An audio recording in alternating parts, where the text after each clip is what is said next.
My name is Julian Bommer. I'm a senior research investigator in the Civil Engineering Department at Imperial College London. I also work as a consultant in the fields of earthquake, hazard and risk assessment.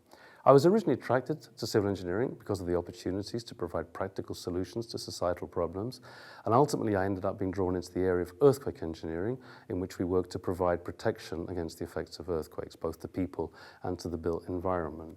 My own work is at the interface between earth sciences and geotechnical and structural engineering, and I interpret geological and geophysical data to define the inputs to earthquake-resistant design and also to provide parameters required for seismic risk analysis of existing structures.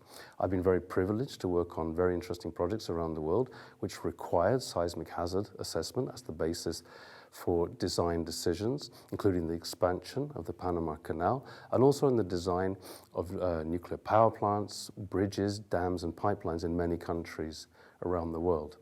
In the last 2 decades, my work has moved also into the area of human-induced earthquakes rather than naturally occurring earthquakes. Human-induced earthquakes potentially pose a threat to the viability of a number of energy technologies, including, for example, geothermal systems and carbon capture.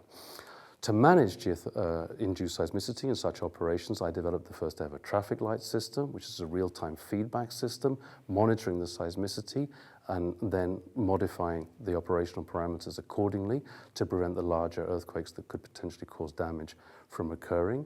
But also in parallel with that, I've introduced a risk-based earthquake engineering approach, adapting what we've learned from natural tectonic earthquakes to induced earthquakes, in a way that thus provides us the ability to keep those operations running without constant interruptions due to minor seismicity.